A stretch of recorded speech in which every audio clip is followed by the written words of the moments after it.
మనం ఈ రోజు నుంచి సుబ్రహ్మణ్యేశ్వర స్వామి వారికి సంబంధించినటువంటి కథాక్రమాన్ని ప్రారంభం చేయబోతున్నాం. స్కందోత్పత్తి అంటారు. సుబ్రహ్మణ్యేశ్వర స్వామి వారి యొక్క జననములకు సంబంధించినటువంటి కథ. దీన్ని విషయ వస్తువుగా స్వీకరించి కాళిదాస మహాకవి కుమార సంభవము అనబడేటటువంటి ఒక గొప్ప గ్రంథరచన చేశారు. ఇది శివమహాపురాణంలోనూ ప్రస్తావన చేయబడింది, శ్రీరామాయణంలోనూ ప్రస్తావన చేయబడింది, అనేక చోట్ల కుమార సంభవం ప్రస్తావన చేయబడింది. కొద్ది కొద్దిగా మార్పులు కనపడుతుంటాయి. ఒక్కొక్క చోట చూసినప్పుడు వేరొక చోట చూసినప్పుడు కొద్ది మార్పు కనపడుతూ ఉంటుంది కథాంశంలో. కానీ అది మూల కథకి ఏ విధంగానూ కూడా మార్పు చేసేదై ఉండదు. అయితే కుమార సంభవం చాలా ఆశ్చర్యకరమైనటువంటి సందర్భం.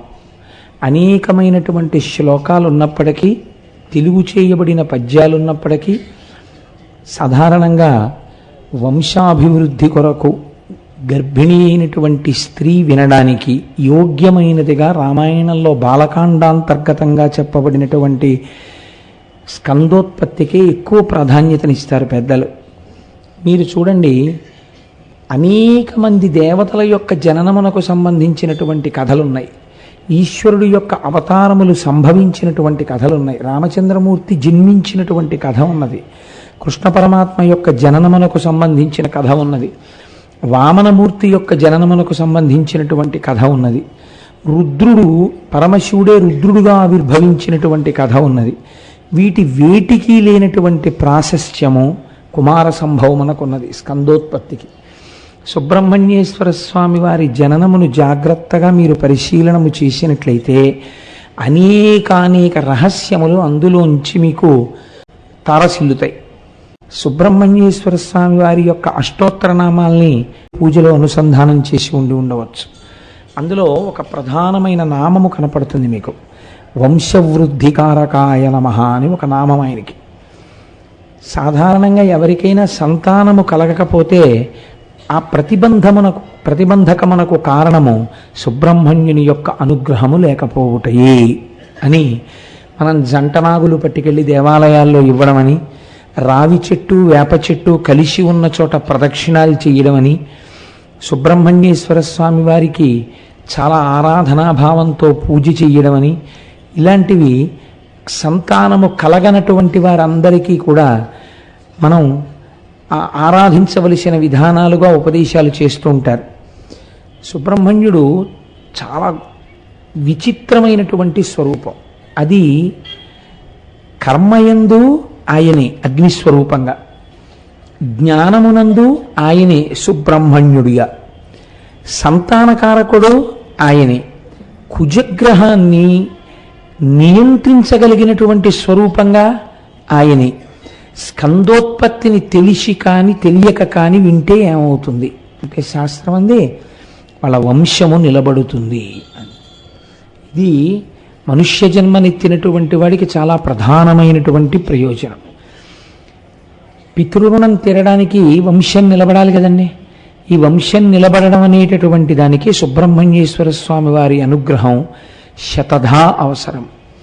ఆయన యొక్క అనుగ్రహానికి నోచుకోవడానికి కేవలముగా స్కందోత్పత్తి వినడము కూడా చాలా మనకి దోహదం చేస్తుంది. అయితే మీరు ఒక విషయాన్ని పరిశీలన చేయండి.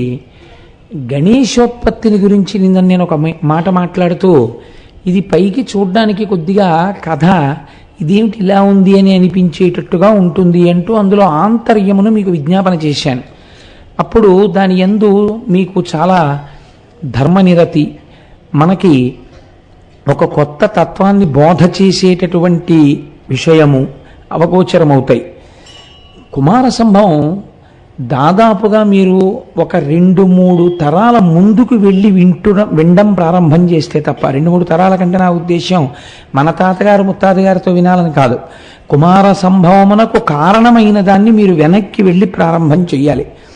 అలా చేస్తే తప్ప కుమార సంభవం వెనకాతల ఉండేటటువంటి రహస్యము గోచరము కాదు. ఒకసారి కానీ అది మీకు అందిందనుకోండి, అది అమృత భాండమే. అంత అద్భుతమైనటువంటి ఆ కథా సంవిధానము. సాధారణంగా వాల్మీకి మహర్షి రామాయణంలో దేనికి కూడా ఫలశ్రుతి చెప్పరైన, చాలా తక్కువటికే ఫలశ్రుతి చెప్పారు. అందులో బాలకాండలో గంగావతరణమునకు స్కందోత్పత్తికి ఆయన ఫలశ్రుతి చెప్పారు. మీరు చూడండి, ఈ సుబ్రహ్మణ్యోత్పత్తికి సంబంధించినటువంటి కథా సంవిధానము ఆశ్చర్యకరంగా ఉంటుంది. దీన్ని ప్రారంభం చేస్తూ అంటారు, సారసగర్భపౌత్రుడధిశక్తి మరీచి కుమారుడా స్వయంభూరుచి కశ్యపుండు పదమూగుర దక్షుని ఆత్మజాతలం పేరిమి పిండ్రియాడ అట పెద్దది అయిన దితి భయానకాభూరి బలుల్ హిరణ్య కశిపుండు హిరణ్య విలోచనుండును. మరీచి యొక్క కుమారుడు కశ్యప ప్రజాపతి. కశ్యప ప్రజాపతికి 13 మంది భార్యలు. ఈ 13 మంది భార్యలు కూడా దక్ష ప్రజాపతి యొక్క కుమార్తెలు.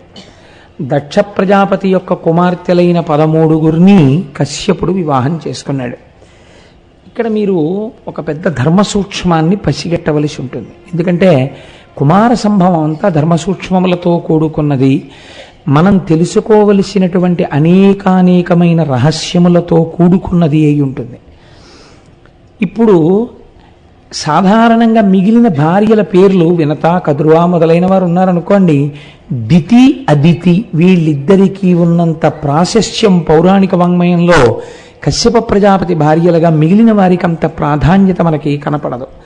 అంటే ఆయన చంద్రుళ్ళ దితి అదితి ఎందు ఎక్కువ ప్రేమ పెట్టుకున్నాడని కాదు నా ఉద్దేశ్యం. దితి అదితి ప్రజా సంసర్గమునందు అనగా తంతువుగా సంతానమును పెంచుటయందు దైత్యులు దేవతలు ఆవిర్భావమునందు ప్రధాన భూమికను పోషిస్తారు. ఒకానొక రోజున ఈ దితి వచ్చి కశ్యప ప్రజాపతితో మాట్లాడుతోంది. ఎందుకు మాట్లాడవలసి వచ్చింది కశ్యప ప్రజాపతితో? సంతానమును గురించి మాట్లాడవలసిన అవసరము దితికి ఎందుకు కలిగింది కశ్యప ప్రజాపతితో అంటే ఒక కారణాన్ని చెప్తున్నారు. ఇది మీరు జాగ్రత్తగా పట్టుకోవాలి. ఇది పట్టుకుంటే మీకు ఒక పెద్ద రహస్యం తెలుస్తుంది. అసలు మన జీవితం ఎలా ఉండాలో, దేని కొరకు పౌరాణిక వాంగ్మయం వచ్చిందో, దేని కొరకు ఉపాసన అన్నది వచ్చిందో మీకు అర్థమైపోతుంది.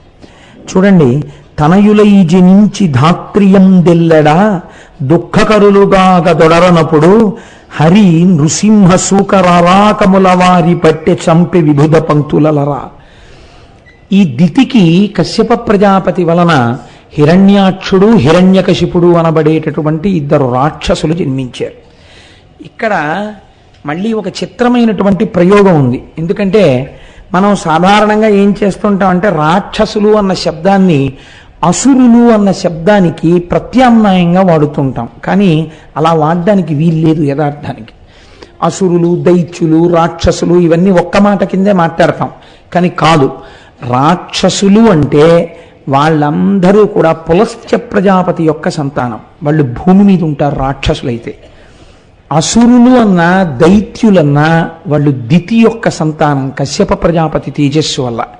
వాళ్ళెప్పుడు పాతాళమును ఆశ్రయించి ఉంటారు. అదే కశ్యప ప్రజాపతి యొక్క తేజము వలన అదితి యందు జన్మించినటువంటి వాళ్ళు దేవతలు. వీరు స్వర్గలోకమును ఆశ్రయించి ఉంటారు. 3 లోకములను ఆశ్రయించి ఉంటారు. ఈ 3 లోకములను ఆశ్రయించే వాళ్ళలో పాతాళమునందుండేటటువంటి వారు కశ్యప ప్రజాపతి సంతానమే, స్వర్గలోకమునందుండేటటువంటి వారు కశ్యప ప్రజాపతి సంతానమే. కానీ ఇక్కడ ఉండేటటువంటి రాక్షసులు మాత్రం పులస్త్య ప్రజాపతి యొక్క సంతానం. అందుకే రావణ కుంభకర్ణాదులు భూమండలం మీద ఉంటారు, వాళ్ళు పాతాళ లోకంలో ఉండరు. కనుక మీరు చూడండి, ఇప్పుడు ఈవిడ ఒక మాట చెప్తోంది తన భర్త దగ్గరికి వెళ్ళి, నాకు చాలా బలవంతులైనటువంటి కుమారులు కలిగారు, హిరణ్యాక్ష హిరణ్యకశిపులు. ఈ కుమారులిద్దరినీ సంహరించడానికి శ్రీ మహావిష్ణువు 2 అవతారములను స్వీకరించారు. ఒకటి శూకరావతారము అందావిడ, అంటే ఆదివరాహమూర్తిగా వచ్చి హిరణ్యాక్షుణ్ణి సంహరించారు. వేరొకసారి నరసింహస్వామిగా వచ్చి హిరణ్యకశిపుణ్ణి సంహరించారు. ఇప్పుడు మీరు దీన్ని బట్టి ఏమనుకోవాలి? ఒక పురాణ కథగా మీరు చదివేశారనుకోండి, దానికి పెద్ద ప్రాశస్త్యం ఏముంటుంది. ఇప్పుడు నేను ఈ మాట చెప్పి దితి యొక్క కుమారులు హిరణ్యాక్షుడు హిరణ్యకశిపుడు వీరిద్దరూ శ్రీ మహావిష్ణువు యొక్క అవతారములైన ఆదివరాహావతారము చేత నరసింహావతారము చేత పరిమార్చబడినారు అని నేను మాట అన్నాను అనుకోండి, ఆ సత్యమే విన్నాం కదా భాగవతంలో అని మీరు ఊరుకుంటారు. ఇక్కడ మీరు ఒకటి జాగ్రత్తగా విచారణ చెయ్యండి. మన జీవితంలో మన పాత్ర ఎంత అనౌచిత్యముతో కూడినదై ఉంటుందో మీకు తేటతెల్లమవుతుంది. తేజస్సు ఎవరిది? కశ్యప ప్రజాపతిది. కశ్యప ప్రజాపతి తేజస్సు యందు మార్పు లేదు. అదే తపోనిష్టాగరిష్ఠుడు, అదే ధర్మనిష్టాగరిష్ఠుడు, మహాభక్తుడైనటువంటి కశ్యప ప్రజాపతి తన భార్యల యందు సంతానమును పొందాలి కనుక అదితితో సంగమించాడు. దేవతలు పుట్టారు, స్వర్గలోకాన్ని రాజ్యంగా పరిపాలన చేశారు. అదే కశ్యప ప్రజాపతి యొక్క తేజస్సు దితి యందు ప్రవేశపెట్టబడింది. ఎప్పుడూ దైత్యులు అసురులే పుట్టారు. ఈ పుట్టిన వాళ్ళ కోసం లోకాలు ఎంత గడగడలాడాయంటే ఎప్పుడూ శ్రీమన్నారాయణుణ్ణి ప్రార్థన చేయడం, ఆయన ఒక అవతారాన్ని స్వీకరించడం, ఈ లోపల ధర్మం భ్రష్టం అవ్వడం, చాలామంది కష్టపడిన తర్వాత ఆయన ఒక అవతారాన్ని స్వీకరించడం, వీడిని పరిమార్చడం, కథ సుఖాంతం అవడం, అమ్మయ్య అనుకోవడం, మళ్ళీ దితి కడుపులోంచి ఇంకోడు పుట్టడం. ఏమి మరి అదితి కడుపున పుట్టరేం ఒక్క రాక్షసుడును? దితి కడుపున ఎందుకు పుడతారు? అదే కశ్యప ప్రజాపతి కదా భర్త. దితి యందు అలా దేవతలు పుట్టకపోవడానికి కారణమేమి? మీరు కుమార సంభవం వినేటప్పుడు ఈ కోణాన్ని మీరు జాగ్రత్తగా పరిశీలన చేస్తూ వినండి. నేను ఎందుకు ఈ మాట చెప్తున్నానంటే ఇది చాలా అవసరమైనటువంటి విషయం. మనం చేసేటటువంటి పనులు మనతో పోవు, మన తర్వాతి వారి యొక్క సుఖశాంతులను నిర్ణయిస్తాయి. వాళ్ళ వరకు కూడా ఉండదండి. ఒక స్థితిలో మీ కీర్తికి మీరు కారకులు. మీ యొక్క నడువడిని బట్టి, మీ ధర్మాన్ని బట్టి, మీ భక్తిని బట్టి, మీ యొక్క ఉద్యోగాన్ని బట్టి, మీ యొక్క స్థితిని బట్టి మిమ్మల్ని గౌరవిస్తారు. కానీ మీ శరీరము సడలిపోతున్నప్పుడు మీ గౌరవము, మీ అగౌరవము ఎవరి చేత నిర్ణయింపబడతాయి? మీ బిడ్డల చేత నిర్ణయింపబడతాయి. మీ బిడ్డలు ధర్మానువర్తనులై ధర్మమును పట్టుకుని ఉన్నవారు అనుకోండి, మీరు సంతోషంగా ఉంటారు, లోకము సంతోషంగా ఉంటుంది. ధర్మమును బిడ్డలు తప్పిపోయారనుకోండి, తల్లిదండ్రులు బాధపడతారు, లోకమునకు బాధ కలుగుతుంది. ధర్మం తప్పినటువంటి బిడ్డలు అక్కడతో పోదు. ఈ పైన ఉన్నటువంటి తరాల్లో పుణ్యం చేసుకున్న వాళ్ళు ఉంటే వాళ్ళు ఊర్ధ్వలోకాల నుంచి కింద పడిపోతారు వీళ్ళు చేసిన పనుల వల్ల. ఇది ఎందుచేత వస్తుంది? అలాగా ఒక్కటే కారణము, తేజస్సు కశ్యప ప్రజాపతిదే. దితి యందు ఎందుకు ఈ మార్పు వస్తూ ఉంటుంది అంటే అదితి యందు భర్తకి తనకి అభేద భావాన్ని పాటిస్తూ ఉంటుంది. ఆయన మనస్సు తన మనస్సు అని రెండు మనస్సులు లేవు. ఆయన గౌరవము ఆయన అవమానము తనవి, తన గౌరవము తన అవమానము ఆయనది. కాబట్టి రెండు శరీరములుగా ఉన్నాయేమో కానీ రెండు మనస్సులు లేవు అసలు. ఇది అదితి యొక్క భావన. కాబట్టి ఎప్పుడూ ఒకటిగా ప్రవర్తిస్తుంది. కాబట్టి ఆవిడకి అందరూ దేవతలు జన్మిస్తారు. దివ్ అంటే జ్ఞానం. జ్ఞానమున్నవారు, ధర్మానువర్తనులైనటువంటి వారు అదితి కడుపున పుడతారు. దితి కించిత్ ధర్మలోపాన్ని పొందుతుంటుంది. ఎక్కడో తెలుసా అండి? ద్వైత భావన పొందుతుంటుంది. భర్త వలన కొన్ని కోరికలు కోరుతూ ఉంటుంది. నాకు ఇటువంటి బిడ్డ కలగాలని ఒక కోరిక ఉంటుంది. ఇది వైక్లభ్యమును పొందితే ప్రమాదకరంగా పరిణమిస్తూ ఉంటుంది. కశ్యప ప్రజాపతికి తెలుసు ఎటువంటి సంతానాన్ని భార్యలకు ఇవ్వాలో, కానీ అలా అడగదు.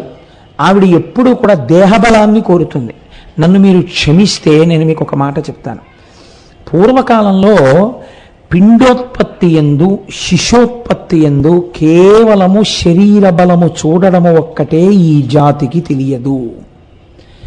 స్త్రీ కడుపులో పెరుగుతున్నటువంటి పిండం బలంగా ఉండడానికి ఆహారం పెట్టాలి. స్త్రీ ఎలా ప్రవర్తిస్తే అది గర్భాలయము కనుక లోపల ఉన్న పిల్లవాడు కానీ పిల్ల కానీ మంచి గుణములతో కూడినదై ఉంటుంది. లేదా జన్మజన్మాంతర సంస్కారము వెంటాడుతుంటుంది. బయటికి వచ్చేటప్పుడు ఆ పిల్లనో పిల్లాన్నో ఆ సంస్కారంతో బయటికి వస్తుంది. ఇప్పుడు ఆ అమ్మాయి కానీ ఆ అబ్బాయి కానీ ఆ సంస్కారంతో బయటికి వచ్చి ఆ కుసంస్కారంతో ప్రవర్తించారనుకోండి, ఎవరి కళ్ళంబట ముందు నీళ్ళు వస్తాయి? కన్నవారి కళ్ళంబట నీళ్ళు వస్తాయి. కాబట్టి నువ్వు ఏడవకుండా ఉండాలి పుట్టే బిడ్డ వల్ల రేపొద్దున్న. కాబట్టి శాస్త్రం అంది, ఏ జ్యోతిస్వరూపానికి సంబంధించిన కథ నువ్వు వింటే లోపల గర్భాలయమునందు పెరుగుతున్నటువంటి పిల్ల యొక్క సంస్కార బలములు, పిల్లవాని యొక్క సంస్కార బలములు పాపము వైపుకు తీసుకెళ్లేవై ఉంటే వాటిని మార్చగలిగినటువంటి అగ్నిహోత్రము వంటి తేజస్సుతో కూడిన కథలో వాటిని ఓషధులుగా, వాటిని లోపల ఉన్న పిండము యొక్క మనస్సుని ఆరోగ్యవంతంగా మార్చేవిగా శాస్త్రం బోధ చేసింది. అందుకే స్కందోత్పత్తి గర్భిణీ వినాలి అని చెప్పింది.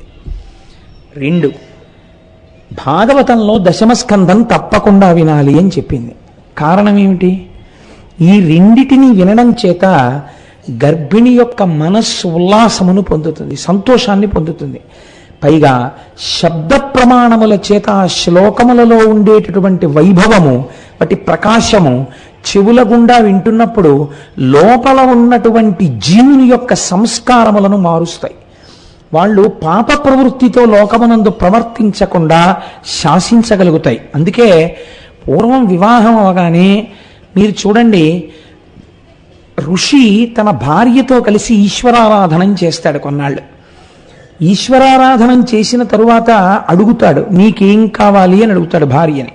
అప్పుడు ఆవిడ, మీరు చూడండి పురాణ కథలు చిత్రంగా ఉంటాయి, మీరు ఈ మాట దగ్గర నిజానికి ఆశ్చర్యంగా ఉంటుంది. ఒక భార్యని భర్త ఈ ప్రశ్న ఏమిటండి, నీకేం కావాలి ఏంటి? సత్సంతానమునే కోరుకుంటుంది ఏ స్త్రీ అయినా, మీకు అలా ఉండదు. ఒక స్త్రీ అంటుంది, నాకు బలాఢ్యుడైన కొడుకు కావాలంటుంది. ఒక ఆవిడంటుంది, నారాయణుణ్ణి ఏడిపించే కొడుకు కావాలంటుంది. ఒక ఆవిడంటుంది, 3 లోకముల వాడి ముందు నిలబడలేని కొడుకు కావాలంటుంది. ఒక ఆవిడంటుంది, 16 సంవత్సరములు బతికినావాడు పరమ జ్ఞాని అయిన కొడుకు కావాలంటుంది. తల్లి ఏ కోరిక కోరిందో, తల్లి ఏ సంస్కారంతో ఉందో, తండ్రి ఏ సంస్కారముతో ఉన్నాడో, వీళ్ళిద్దరి సంస్కారములు ఎటువంటివో అవి బిడ్డ యందు ప్రతిఫలించి సంస్కార రూపంలో సుఖమును కాని దుఃఖమును కాని ఇవ్వడం ప్రారంభమవుతుంది. అందుకని క్షేత్రశుద్ధి కొరకు, ఆవిడ యందు కూడా అటువంటి భావ పరిపుష్టి ఏర్పడుట కొరకు మన వాళ్ళు పూర్వం కొంతకాలం దేవతారాధనం చేసేవాడు భర్త భార్యతో కలిసి. బాగా మనస్సులు ఈశ్వరుడు యందు పరిపుష్టమైన తరువాత సంతానమును కలివారు. అందుచేతనే ఉపనయనాది క్రతువుల నుంచి ప్రారంభం. పురుషుడు దేవతల యొక్క అనుగ్రహాన్ని కోరుతూ వెళ్ళాలి. ప్రత్యేకించి అగ్నికార్యం చేసి దేవతానుగ్రహాన్ని అడుగుతాడు. వివాహం చేసుకుంటే అగ్నికార్యం చేసి దేవతానుగ్రహాన్ని అడుగుతాడు. ఆ అగ్నికార్యం చేసేటప్పుడు దాని యందు మర్యాద ఉండాలి. నేను ఇందుకు చేస్తున్నాను ఈ అగ్నికార్యం, నేను దేవతలకి నా జీవితంలో మొట్టమొదటిసారి హవిస్సులు ఇస్తున్నాను. ఒక ఉపనయనం చేసుకోగానే చేసేటటువంటి మొదటి అగ్నికార్యంలో తన జీవితంలోనే మొట్టమొదట హవిస్సు ఇస్తున్నాడు. తండ్రి గారు యజ్ఞోపవీతం వేసినటువంటి వాడు ఉపనయనం చెయ్యగానే మొదటి అగ్నికార్యంలో చొక్కా వేసుకుని లాల్చీ వేసుకుని అగ్నికార్యం చేస్తే, బనీ వేసుకుని అగ్నికార్యం చేస్తే మీరేమనుకోవాలి? ఎందుకు ఆ ఉపనయనం? దేనికది? బ్రాహ్మణుడు అన్నవాడు అగ్నికార్యం చేసేటప్పుడు పైన ఏ వస్త్రం లేకుండా ఉత్తరీయం వేసుకుని అగ్నికార్యం చెయ్యాలి. నువ్వు జీవితంలో మొదట చేస్తున్న అగ్నికార్యమా? ఆచార్యుడు తండ్రి పక్కన కూర్చొని నువ్వు చొక్కా బనీను వేసుకుని అగ్నికార్యం చేస్తావా? దీనికి అతిథులు నువ్వు పిలిచి నీకు చూపించడానికే? ఈ సంస్కారం బయట పెట్టట్లేదు. ఈశ్వరారాధన పరిపుష్టి ఎప్పుడు లోపించిపోయిందో, దాని యందు నిష్ట లోపించిపోయిందో అప్పుడే సంతానము నందు వ్యగ్రతలతో కూడినటువంటి వారు జన్మిస్తారు. కాబట్టి ప్రధానముగా సంస్కార బలమున్న పిల్లలు కలగడానికి బాధ్యత ఎవరి యందు ఉంటుంది? తల్లిదండ్రుల యందు ఉంటుంది. పిండమునకు బలమొక్కటి ఇస్తే సరిపోతుందా? మనస్సుకి బలాన్ని కూడా ఇవ్వాలి. ఇంత నువ్వు చేసినా ఒక దుర్మార్గుడో దుర్మార్గురాలో పుడితే శాస్త్రం అంది, నీ ధర్మమును నువ్వు నిర్వర్తించావు, నీ లోపం లేదండి. నీ విహిత ధర్మం ఏదో అది నువ్వు చేశావు ఒక తండ్రిగా, నీ విహిత ధర్మాచరణం ఏదో అది నువ్వు తల్లిగా చేశావు. ఇప్పుడు నీ బాధ్యత ఉందా? నీ బాధ్యత లేదు. నువ్వేది చెయ్యాలో అది చేసినా అటువంటి వాడు పుడితే, అటువంటిది పుడితే దాని ప్రారంధం అటువంటిది. కానీ అది నిన్ను మాత్రం ముట్టదు. అగ్ని అంతటా కాల్చుకుంటూ వెళ్ళిపోయినా ఒక గడ్డి పరక మిగిలిపోయినట్టు కాలకుండా అటువంటి బిడ్డ పుట్టినా తాను కాని తన పైతరాలు వాళ్ళు కాని కింద పడరు. ఎందుకని? నీ ధర్మమును నువ్వు నిర్వర్తించి ఉన్నావు. ఈ ధర్మ నిర్వహణ అన్నది ఎంత ప్రధానంగా, ఎంత అంతర్లీనంగానో మన వాళ్ళు తీసుకెళ్లారు. దీనికి ఆలంబనముగా దేన్ని పట్టుకున్నారో తెలుసా అండి? ఈశ్వరుడి పాదాలు పట్టుకోవడం బాగా అలవాటు అవ్వాలి. గట్టిగా ఆయన పాదాలు పట్టుకుని ఉంటే నీకు తెలియక లోపం జరిగిన దాన్ని కూడా ఆయన దిద్దుతాడు. కాత్యాయని వ్రతంలో దిద్దుతాడు ఆయన. అందుకే మహానుభావుడు అప్పై దీక్షితుల వారు వరదరాజస్తవం అని ఒక స్తవం చేశారు. అందులో కంచి 2 భాగాలుగా ఉంటుంది, శివ కంచి, విష్ణు కంచి. దాన్ని పెద్ద కంచి, చిన్న కంచి అంటారు. చిన్న కంచి విష్ణు కంచి. విష్ణు కంచి యందు వరదరాజులు ఉన్నారు. వరదరాజులు అంటే వరములను ఇచ్చేటటువంటి వారు. అంతటి మహానుభావుడు కారుణ్యమూర్తి శ్రీ మహావిష్ణువు. అటువంటి వరదరాజస్వామి గురించి మాట్లాడుతూ ఆయన్ని స్తోత్రం చేస్తూ అప్పై దీక్షితుల వారు అన్నారు, మన్యే సృజంత్వభినుతిం కవిపుంగవాస్తే తేభ్యో రమారమణమాదృశ ఇవ ధన్యః త్వద్వర్ణనే ధృతరస కవితాతిమాంధ్యాత్ యస్తత్తదంగ చిరచింతన భాగ్యమేతి. నిజంగా ఎంత గొప్ప శ్లోకమో చూడండి. మహానుభావ వరదరాజా, నీ దగ్గరికి పెద్ద పెద్ద కవులు వస్తారు. వాళ్ళు నీ రూపాన్ని చూడగానే ఆశువుగా కవిత్వం చెప్పేస్తారు. ఒక 30 శ్లోకాలో 50 శ్లోకాలో నీ మీద చెప్పేసి వాళ్ళు వెళ్ళిపోతారు. వాళ్ళకి ఆ ప్రజ్ఞ ఉంది, నీ మీద వాళ్ళ శ్లోకాలు చెప్పగలరు. నాకు అంత ప్రజ్ఞ లేదు. నేను నీ మీద ఒక్క శ్లోకం చెప్పాలంటే నేను 2 గంటలో 3 గంటలో పరిశ్రమించవలసి ఉంటుంది. ఈ పరిశ్రమిస్తే తప్ప ఒక్క శ్లోకం కూడా నేను నీ మీద చెప్పలేను. కానీ నేను అనుకుంటున్నాను వరదరాజస్వామి, ఇదే నువ్వు నాకు ఇచ్చిన గొప్ప వరం అని నేను అనుకుంటున్నాను. ఏమిటో తెలుసా, నాకన్నా ముందు 50 శ్లోకాలు ఆసువుగా చెప్పగలిగిన వాడు ఉన్నాడే, వాడికన్నా నేనే నీకు దగ్గర వాడిని. ఎందుకో తెలుసా, వాడు 50 శ్లోకాలని 5 నిమిషాల్లో చెప్పి వెళ్ళిపోతాడు. ఒక్క శ్లోకం చెప్పడానికి నేను 3 గంటలు నిన్నే ఆలోచిస్తూ పరిశ్రమ పడతాను. 3 గంటలు ఒక్క శ్లోకం చెప్పడానికి నీ గురించి ఆలోచింపచేసి నన్ను ధన్యుణ్ణి చెయ్యడానికి నాకంత మేధాశక్తినిచ్చి ఉండి ఉండకపోవచ్చు. కాబట్టి వరదరాజస్వామి నాకెంత వరం ఇచ్చావయ్యా అని స్తవం చేశారు. స్వామి పాదములు పట్టుకోవడంలో అశక్తతని కూడా వరంగా మార్చుకొని పొంగిపోయారు. ఇది పట్టుకోవడంలో వైక్లభ్యం ఉందనుకోండి, సనాతన ధర్మమునకు ఆలవాలమెక్కడా అంటే మన పెద్దలు అందుకే భారతదేశమునందు ధర్మము నిలబడడానికి ప్రధాన కారణం ఎవరు అని అడిగితే వెంటనే చెప్పిన మాట ఏమిటో తెలుసా అండి? పెద్ద స్థానం వేసి పేటేసి పురుషుణ్ణి చెప్పలేదు. పురుషుడు దానికే అంత గొప్పవాడని చెప్పలేదు. ఈ దేశమునందు సనాతన ధర్మమును నిలబెట్టగలిగినదెవరు? పురుషుడు కాదు, లేకపోతే భక్తులు కారు. ఎవరు నిలబెట్టగలరు? స్త్రీ నిలబెట్టగలదు. ఎందుకు నిలబెట్టగలదు? ఒక తల్లి తన కడుపులో పడినటువంటి బిడ్డడికి సంస్కార బలమును ఏర్పాటు చేయడానికి తన గర్భమును గర్భాలయముగా మార్చి వాడి ఆరోగ్యం కోసం ఆహారమునందు ఎంత జాగ్రత్త పాటిస్తోందో, వాడి యొక్క మనస్సు పరిణితి చెందడానికి, లోపల ఉన్న వాడి పాపం ధ్వంసం అవడానికి తాను ఈశ్వర సేవ యందు మగ్నము కాగలిగితే అటువంటి బిడ్డలను ఈ జాతికి అందివ్వగలదు. మీరు చూడండి, ఎంతమంది చెప్పినవి మరిచిపోతాడండి మనిషి. చిన్నతనంలో అమ్మ ఇలా పెరుగన్నం కలిపి నోట్లో పెడుతున్నప్పుడు చెప్పినటువంటి కథ అలా జ్ఞాపకం ఉండిపోతుంది. అమ్మ లాంటి వస్తువు ప్రపంచంలో ఇంకా ఉండదు. మహానుభావుడు వింగ్స్ ఆఫ్ ఫైర్ రాసుకున్నటువంటి అబ్దుల్ కలాం గారు కూడా, అమ్మా నేను ఈ శరీరాన్ని వదిలిపెట్టేసి నువ్వు ఉన్న లోకానికి వచ్చి మళ్ళీ నీ పాదాల దగ్గర నేను ఎన్నడూ తలతాటించి నమస్కరిస్తానో అని ఎదురు చూస్తున్నానమ్మా అని రాసుకున్నారు. అమ్మ అంత గొప్ప వస్తువు. అమ్మ కంటి నీరు పిల్లల్ని మార్చేస్తుంది. అమ్మ నోటి మాట పిల్లల్ని మారుస్తుంది. అమ్మ నోటి మాట కుసంస్కారంతో ఉంటే పిల్లల మీద ప్రభావాన్ని చూపిస్తుంది. అమ్మ నడువడి పిల్లల మీద ప్రభావాన్ని చూపిస్తుంది. అమ్మ భక్తి పిల్లల మీద ప్రభావాన్ని చూపిస్తుంది. ఇది పురుషుడిని బాధ్యత నుంచి తప్పించడానికి నేను అంటున్నానని మీరు అనుకోకండి. పురుషుడి గురించి కూడా నేను మాట్లాడాను. తన భార్యని చక్కగా తన వెంట చిటికిన వేలు పట్టుకుని ధర్మ మార్గంలో తీసుకెళ్లడంలో భర్త తాను చెయ్యవలసినంత చెయ్యవలసి ఉంటుంది.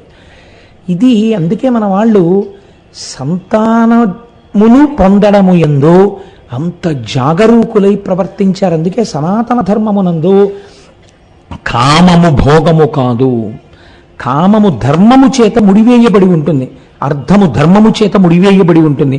ధర్మబద్ధమైన అర్థమై ధర్మబద్ధమైన కామమై మోక్షమునకు దారి తీస్తాయి. కనుక ఇప్పుడు చూడండి, నేను ఇంత ఉపోద్ఘాతం ఎందుకు చెప్పవలసి వచ్చింది అంటే, ఒక తల్లి మనస్సులో భావనలు కంటికి కానరాక అంతటా వ్యాప్తి చెందినటువంటి పరమేశ్వరుణ్ణి అవతారం స్వీకరించవలసిన స్థితికి దింపేశాయి. దితి యొక్క భావనలు శ్రీమన్నారాయణుణ్ణి అనేక అవతారాలు తీసుకునేటట్టుగా చేసే దుష్ట శిక్షణకి. దితి ఎందు మార్పు వచ్చిందా? అసలు ముందు అక్కడ కదండి మార్పు రావాల్సింది. దితి ఎందు మార్పు వచ్చిందా? ఏమండి కశ్యపుడి గురించి మీరు ఎందుకు చెప్పరు అని మీరు నన్ను అడగచ్చు. కశ్యపుడి ఎందు తేడా ఉంటే అదితి ఎందటువంటి సంతానం రారు. కాబట్టి ఇప్పుడు తేడా ఎక్కడుంది? క్షేత్రమునందే ఉంది. కాబట్టి ఇప్పుడు దితి ఎందు మార్పు కలిగినదా? హిరణ్యాక్ష హిరణ్యకశిపులు మరణిస్తే మారినదో లేదో ఆవిడ మాటలలోనే మీరు అవధరించండి. దితియును ఘోర దుఃఖమున దీనత చెంది నిజాత్మనాథు అంచితమతి కొల్చి చూలుగొన జిష్టుడిరింగి తతీయ గర్భముద్ధతి కులిశ ప్రయోగమున అంతని వ్రయ్యలు చేసినన్ మహోన్నతమగు కాశ్యపాంశమది నాశము కాగత నర్చెనంతయున్. అరేరే, మనం హిరణ్యాక్ష హిరణ్యకశిపుల్ని కన్నప్పుడు పొరపాటు చేశాం. ఏం పొరపాటు చేసిందో ఆవిడ మీరు భాగవతంలో విన్నారు. ఇప్పుడు మళ్ళీ ఆవిడ బిడ్డల్ని కనాలని కశ్యప ప్రజాపతిని అడిగింది. ఏమని అడిగింది? కశ్యప ప్రజాపతి, నేను సంతానవతిని కావాలని కోరుకుంటున్నాను, కానీ నేను సంతానవతిని అయినప్పుడు నాకు ఎటువంటి బిడ్డడు కావాలో తెలుసా? ఇంద్రుణ్ణి చంపే పిల్లాడు కావాలి. ఎక్కడుందండి దోషం? అక్కడుంది. ఇంద్రుణ్ణి చంపే పిల్లాడు కావాలి అని అడిగింది. అడిగితే కశ్యప ప్రజాపతి అన్నారు ఒక నవ్వు నవ్వి, ఓసి పిచ్చిదానా, ఇంద్రుణ్ణి చంపే కొడుకు పుట్టాలో ఇంద్రుడి చేతిలో చచ్చిపోయే పిల్లాడు పుట్టాలో ఈశ్వరుడికి ఎరుక. కానీ నీ కోరిక అదైతే తీర్చగలిగిన వాడు ఎవరో తెలుసా? నేను కాదు. భగవంతున్ జనార్దనున్ పరమున్ కృపాపారీడు సర్వాత్మకున్ జగదీశున్ సేవ చేయమతడున్ సంతుష్టుని పొంది నీకకు ఇష్టార్థములెల్లనిచ్చు అంటారు కశ్యప ప్రజాపతి. ఆ ఈశ్వరుణ్ణి సేవించమ్మా, నీకు తగిన పిల్లలు పుడతారు. కాబట్టి నువ్వు ఒక గొప్ప తపస్సు చెయ్యి. తపస్సు చేస్తున్నప్పుడు ఒకటి గుర్తుపెట్టుకో, ఇంద్రుణ్ణి సంహరించగలిగిన కుమారుడు పుడతాడు. కానీ నీ యందు మాత్రము ధర్మములో లోపము రాకూడదు. అలా ఉండగలిగితే బిడ్డడు పుట్టే వరకు నీకు అటువంటి బిడ్డడే పుడతాడు. ఏది అటువంటి సంస్కారం నువ్వు ప్రకటించి నడు అన్నారు. ఆవిడ గర్భిణి అయింది. లోపల ప్రవేశించినది కశ్యప ప్రజాపతి తేజమే. లోపల గర్భం పెరుగుతోంది. ఇది ఇంద్రుడికి తెలిసింది.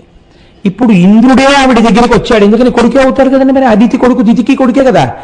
అమ్మా నీకు సేవ చేస్తాను అన్నాడు. ఇక్కడ ఆవిడ ఏం చేసింది? ధర్మం పాటించింది, సేవ చేయమంది. ఏమిటి ధైర్యం?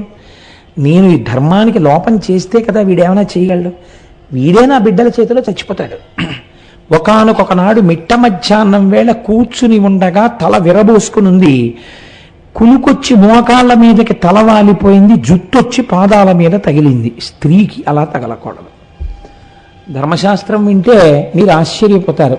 జుట్టు చివర ముడి వేసి లేకుండా స్త్రీ తిరుగరాదు అని శాస్త్రం. ఇవాళ మీరు లోకంలో చూడండి, చాలా ధర్మబద్ధంగా లోకమంతా ఉండాలంటే ఎందుకు ఉంటుందండి? కాబట్టి ఇప్పుడు ఏమైంది? ఆ జుట్టు పాదాల మీద పడగానే ఇంద్రుడు గర్భంలోకి ప్రవేశించాడు. ప్రవేశించి తన వజ్రాయుధంతో, చిత్రమైన మాట వేశారు, కులిశ ప్రయోగమున వజ్రాయుధంతో లోపల ఉన్న పిల్లవాడిని ముక్కల కింద నరికేశాడు పిండాన్ని. మారుదో మారుదస్యేతి గర్భం శక్రుభ్యభాషత అంటారు వాల్మీకి మహర్షి. మారుదహ ఏడవకండి అంటూ నరికేశాడు. నరికేస్తే అప్పుడు ఏడ్చింది దితి. అయ్యో, నిన్ను చంపే పిల్లలు కావాలనుకున్నాను, నీ చేతిలో చచ్చిపోయారు.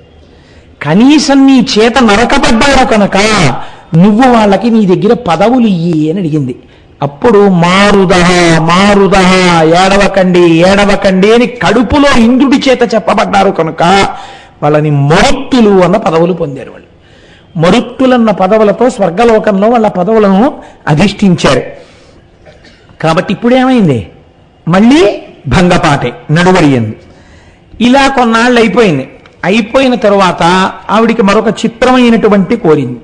మళ్ళీ కశ్యప ప్రజాపతి దగ్గరికి వెళ్ళి అడిగింది, మరల గర్భంబు కోరియం మగవ మగని వేడగా అతడు ఇట్లనే వెలది వినుము 10 మరియు వేలాండ్ల రాజీవ భువని గూర్చి పావనాత్మక వైచేయు పరమతపము.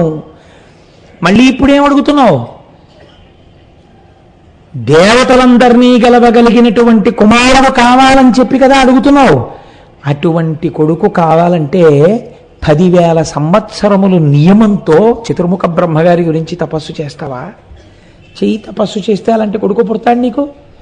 ఇప్పుడు ఆవిడేం చేసింది? ఆవిడ ఎప్పుడు కోరినా 2 చూస్తుంది, ఇటువాళ్ళు అటువాళ్ళు. ఎవరినో దృష్టిలో పెట్టుకుని వాళ్ళని మట్టు పెట్టడానికి అంతటి వాళ్ళు కావాలంటూ ఉంటుంది. కాబట్టి దేహబలాన్ని ఒకటే అడుగుతుంది ఆవిడ, ఆధ్యాత్మిక బలాన్ని ఆవిడ కోరదు. కాబట్టి ఏది నిరుపయోగం అయిపోతుంది? కశ్యప ప్రజాపతి భార్య అయినా కశ్యపుడి తేజం లోకం కంటకమై కూర్చుంటోంది క్షేత్రము యొక్క ఇబ్బంది వల్ల. చూశారా ఎంత ప్రమాదం వస్తుందో? ఒకే స్త్రీ, మార్పు రావట్లేదు.